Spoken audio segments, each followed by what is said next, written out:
Today from the global lane, Trump's Mexico immigration deal. Brilliant or bad diplomacy? Prescription drug costs bankrupting America.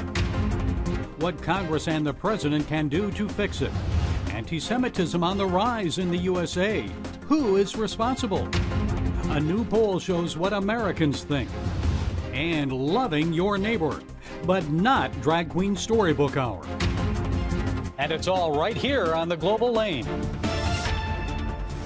Members of the Trump administration are praising the president's deal with Mexico as an unprecedented success. Mexico has agreed to send 6,000 troops to its southern border to slow the flow of migrants coming to the United States. It was a threat of steep tariffs against Mexican products exported to the U.S. that brought Mexico back to the negotiating table. But is it a good idea, bad idea, to use the threat of tariffs as a tool in American diplomacy? Well, joining us with more is Michael Busler. He's a public policy analyst, economics expert, and a professor of finance at Stockton University in New Jersey. Dr. Busler, what do you make of the president's immigration deal with Mexico? I know there was some opposition from both parties. Is the president overplaying his hand with these tariffs? I don't think so. Look, I'm a free market economist. So you mention the word tariffs or taxes, and my stomach starts to churn. I certainly am not for any of them. In the long run, neither is President Trump.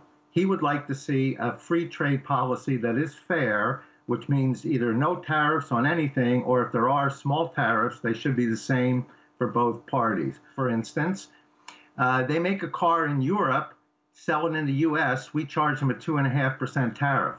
We make a car in the U.S., sell it in Europe, they charge us a 10% tariff. China, we charge them a 2.5% tariff. They charge us a 25% tariff. President Trump said to every trading partner, we can't do this anymore. We need to renegotiate every trade deal. Every partner said, we're in no hurry to renegotiate these deals because there's so much in our favor. So President Trump, who's not a politician, he's a business person. Politician would convene a summit, talk about this for 6 months, come back and convene another summit, talk about it for another 6 months, and eventually kick the can down the road to the next guy. President Trump is a business person. A business person sees a problem, especially if it's affecting your bottom line, and tries to solve the problem immediately. Now, in this case, he had reluctant trading partners. So what does a business person do? You create a sense of urgency. And he did that by putting the tariffs on last year. Already, Mexico and Canada have agreed to a new trade deal, even before this latest with Mexico. They've agreed to redo NAFTA. South Korea has come up with a new trade deal. Japan and India are in negotiations. And for the first time since President Nixon normalized relations with China, China's at the table talking to us. So we said to Mexico, listen, stop them at the Guatemala-Mexican border so they don't get up this far. They agreed to do that, but really didn't do anything. So President Trump, again, said, I'm going to create a sense of urgency. In 10 days, he announced on June 1st, in 10 days, if we don't have this agreement resolved, I'm slapping tariffs on you, Mexico, of 5%. And if it takes a month and we don't have a deal then, I'm going to increase it 5% every month, could hit a maximum of 25%. That would be devastating to the Mexican economy. It would hurt us somewhat, but it would be devastating to their economy. It created a sense of urgency. The next day, the Mexicans are here negotiating with us, and within a week, we come up with a new trade agreement. So the long-term gain is a free trade policy that's fair with little or no tariffs on anything for anybody. In the short term, using tariffs to create a sense of urgency, while I think it's not necessarily the best way to go, given what's happening in Congress and the way things are, this is the best thing to do for President Trump, and it is working. And we have a lot of jobs in our economy right now that are unfilled. How important are Mexican and Central American workers for the U.S. economy? We have to rely on relatively inexpensive labor, but there's a legal way to do that. How about the cost to the U.S. economy of immigrants coming in illegally and getting benefits from the government, sending their salaries back to Mexico or Central America? Talk about that. Yeah, it certainly is expensive. I've seen all kinds of numbers, how much this could be. It's sometimes difficult to get a hard number because you can't get a good feel for exactly the number of illegal immigrants and who's collecting things illegally and who's not. But you have states like California who say they'll welcome illegal immigrants. They'll let them qualify for a lot of state aid. California is going to allow illegal immigrants to use the healthcare system. They estimated that would cost approximately $100 million a year just for California. So these numbers run in the billions every year, and maybe even greater. And it's something, since we have such a huge deficit, we can't afford to spend money unless we spend it wisely. And in addition to that, we have a big homeless problem here. In California, for instance, if you're going to spend $100 million, why don't you spend it on helping homeless Americans, 50,000 of which are on the streets of Los Angeles just living in tents. Okay, Dr. Michael Bussler, Stockton University, we thank you for your insights. Thank you. It was my pleasure to be here.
Roman soldiers destroy the Second Temple of Jerusalem. Centuries of eyewitnesses say the temple treasures survived. But where are they? They went from Jerusalem to Rome, Rome to Carthage, Carthage to Byzantium. Historians are silent about what happened to it next. This is a bad omen. Hosted and narrated by Gordon Robertson. So does it still exist today? CBN Documentaries presents a story of mystery. Where is it? Calamity. Most of the victims were butchered. And destiny. The possibility to dig is impossible. Take a journey to find Treasures of the Second Temple, a CBN Documentaries presentation, coming July 8th.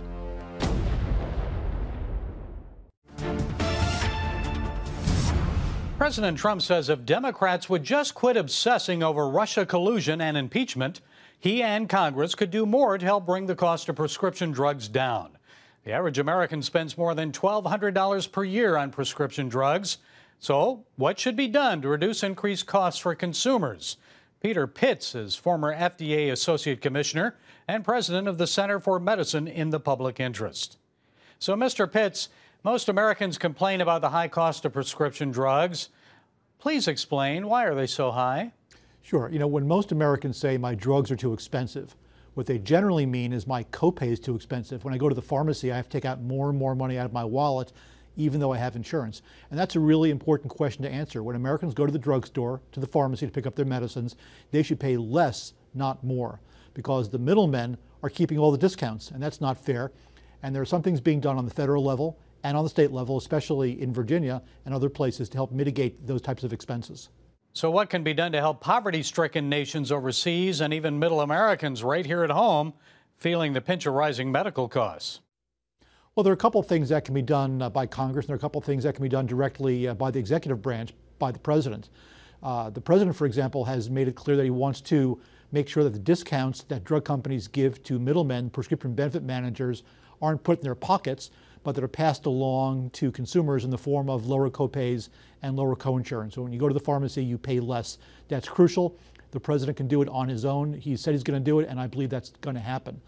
On the congressional level, People who are on Medicare, for example, should also have to pay less at the pharmacy, but also they should not have reduced choices, because reducing cost and reducing options on types of medicines is a false promise. Patients need the medicines that their doctors want them to have, and they need to get them more cheaply. They shouldn't get cheaper medicines that doctors haven't prescribed. My father used to say that sometimes a bargain is too expensive, and I would never want to trade quality or precision for lower costs, especially when it comes to health care. Regarding legislation, I know Senators Blumenthal and Cornyn have a bill that they're proposing. What do you think of their Affordable Prescriptions for Patients Act? Well, the bill that's in front of Congress by Senator Cornyn and Blumenthal, I think, is a very bad bill, because basically what it says is we're going to remove patent protection and intellectual property protection to, conceivably give people lower prices on drugs other than the ones that their doctors want them to get. We have to protect innovation, and we've got to reward innovation, because saying that we're going to lower prices at the expense of scientific discoveries is extremely dangerous. I don't want to say that in 2019 we're going to freeze medical discoveries to perhaps lower costs down the line. It's a bad trade-off. What role do pharmaceutical lobbyists play in keeping them high? The problem with access and pricing is that it's an ecosystem. Senator Joe Manchin, for example, who's the senator from West Virginia, his daughter runs Mylan Pharmaceuticals, who make the EpiPen. So there are perceived and actual conflicts of interest all throughout the system. There's lobbying going on, certainly. There are shenanigans going on, unquestionably. But I think everybody needs to pull together and do what's right for patients, put their own personal financial situations to the side and do what's right for patients. Because when that happens, you ultimately get to the right place. When lobbyists get involved, when lawyers get involved, when personal relationships get involved, that's more about making sure that any one individual's bottom line gets padded or protected, and that's not the way to reform healthcare in this country. So what can be done to help poverty-stricken nations overseas and even middle Americans right here at home feeling the pinch of rising medical costs? Well, there are a couple of things that we can do to really reform healthcare in this country. The first is to make sure that people benefit from the savings that drug companies give to the middleman.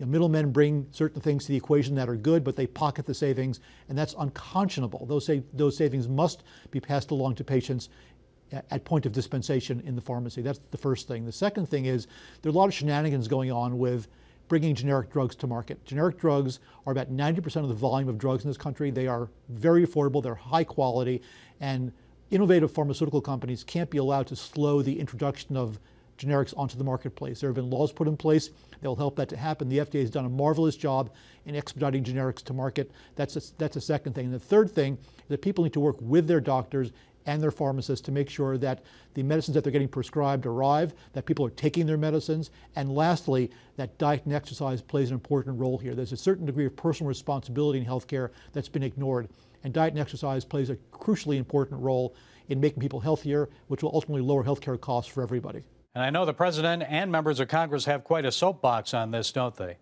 Well, I would like the president and senior members of Congress and thought leaders and the media really drive home the fact that this is an ecosystem.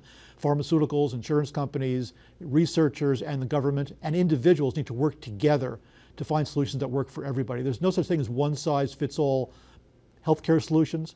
Medicare for all simply equals lower quality healthcare for all. That doesn't work. It's going to take time. It's complicated, but we can make it done. And people shouldn't buy into soundbite political solutions. Okay, Peter Pitts, thank you for joining us. My pleasure. Thanks very much. Give me that. Bye. Sure, life is busy, but I found a way to make a huge difference in people's lives. I guess you could say I'm changing the world right here from home. I bring medical supplies and doctors to people in need, and dig wells so that villagers can have clean and safe water to drink. I make it possible to preach the gospel in over 100 countries, including right here in America. And when disaster strikes, I'm there, providing food, thank you, and emergency supplies to give people hope again. Every day, CBN and I are making the world a better place. Here you go. My life is hectic, so I joined CBN through Pledge Express. My bank does all the work, and I know that my gift is being used where it's needed most. So become a CBN partner and join Pledge Express, because you can do a world of good right from where you are. Hi! Hi, good morning. Are you ready to get started? Hey, if you're tired and exhausted all day, you can't think clearly, and you really just need a cup or even a pot of coffee to get through your day, then join me, Dr. Josh Axe, for this new series where I'm going to teach you how to transform your diet and use essential oils and supplements to get a better night's sleep. Get Protect Your Sleep and live your best life with innovative information from 5 leading sleep experts. If you're not a great sleeper, you can do things to make yourself a great sleeper. If you're already a pretty good sleeper, you can enhance your sleep and be even better. Discover a sleep-enhancing bedtime routine, how to put insomnia to rest, learn how to relieve pain that disturbs sleep, and much more in Protect Your Sleep. Everything you do better with a good night's sleep. Wake up to your best life. Call 1-800-700-7000 to get your free DVD or booklet of Protect Your Sleep today. Don't miss out on this brand new series.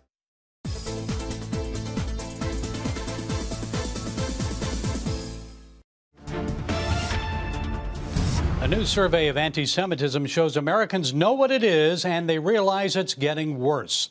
The poll among likely 2020 voters found they're concerned about anti-Semitism and they don't like it.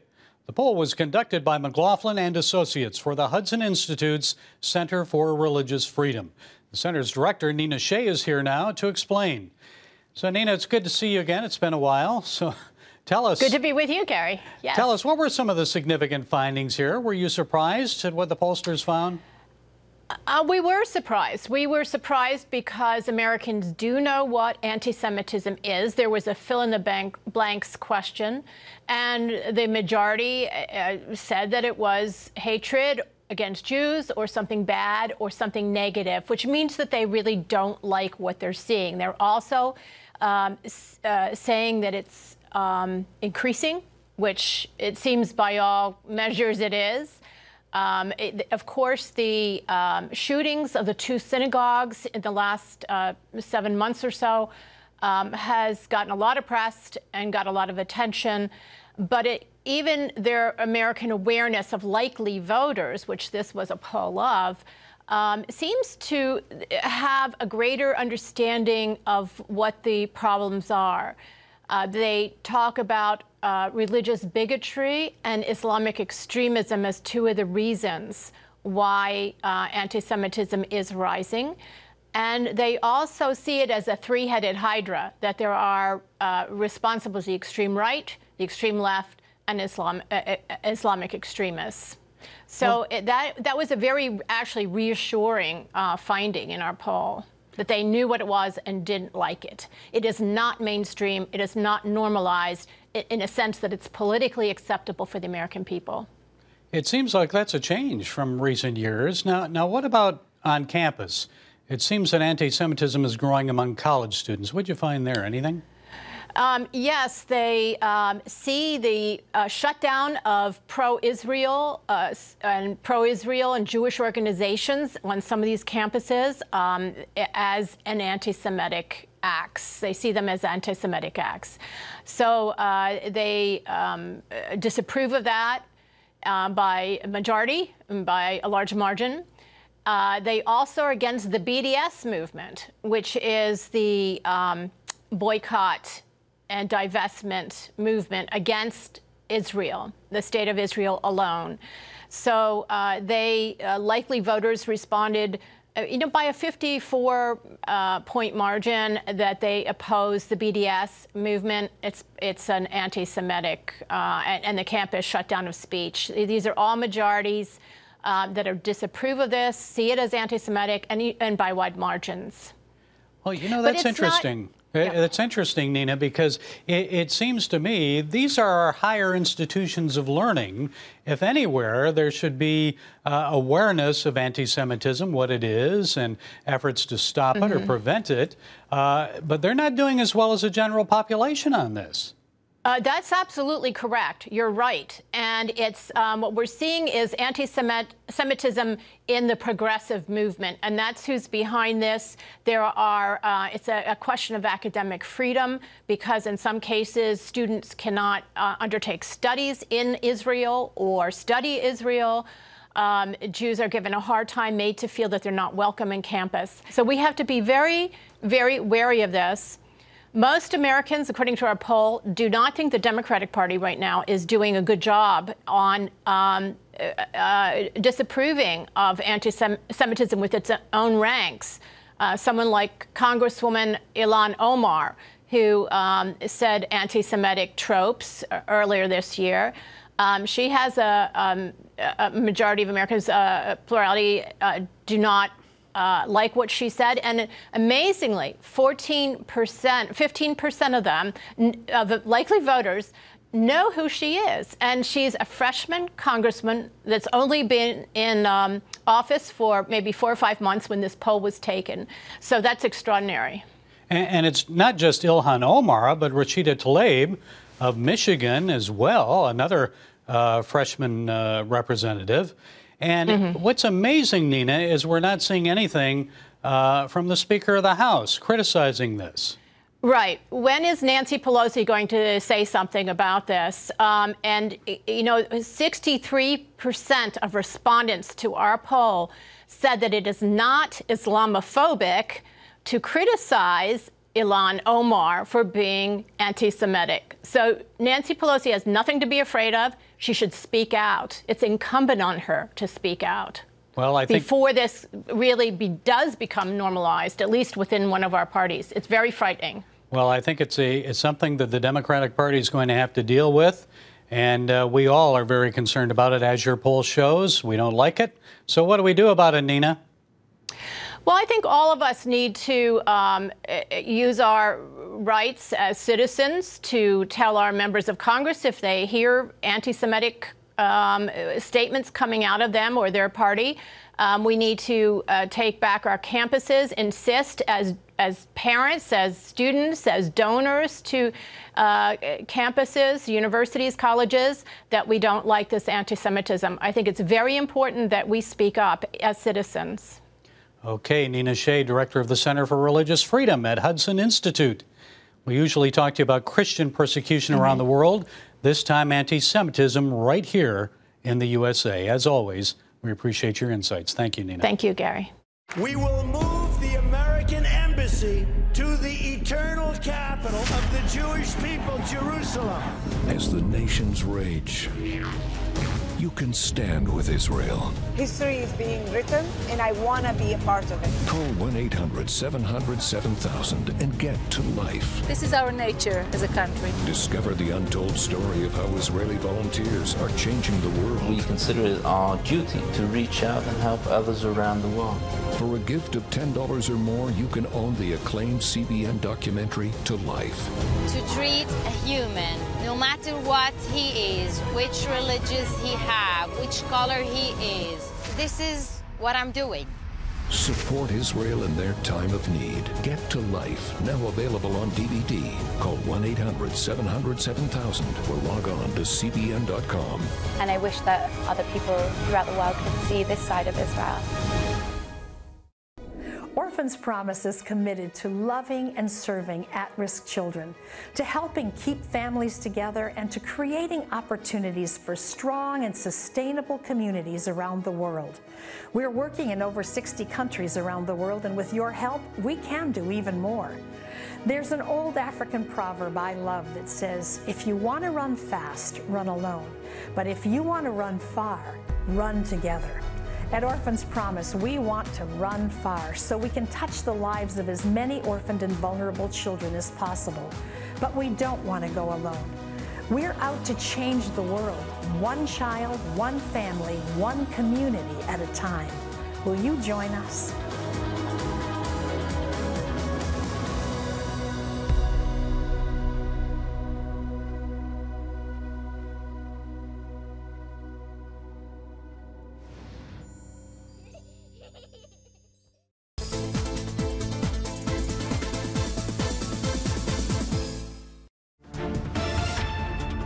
The LGBTQ community has gone too far in advancing its agenda. Yes, it's one thing to advocate non-discrimination and tolerance, but many are now demanding that you and I and our children celebrate their lifestyle. Drag Queen Storybook Hour is just one example. Recently in Leander, Texas, the public library scheduled a drag queen storybook hour. So a man dressed as a woman could read storybooks to children about how wonderful it is to be different and special like him. Well, some members of the community opposed the event, so the library canceled it. But a liberal church embracing the LGBTQ lifestyle, Open Cathedral Church, said it would rent a room at the library so Drag Queen Storybook Hour could continue.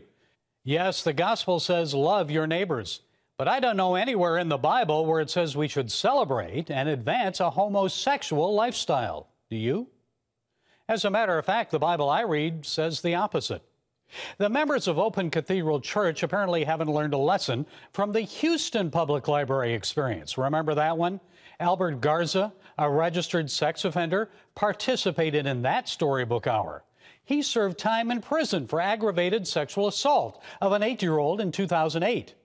Do we really want pedophiles dressed in drag, reading storybooks to our kids and telling them it's okay for them to have feelings that are a bit different about their gender and their biological sex? Well, I'm not saying all drag queens are pedophiles. There are plenty of them out there who don't dress in drag, but folks, we need to be careful.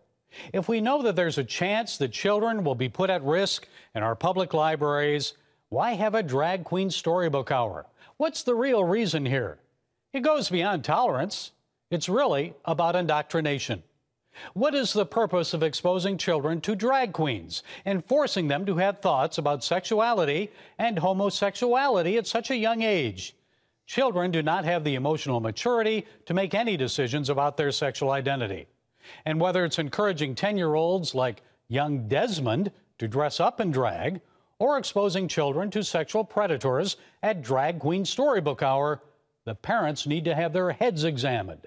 This is real child abuse.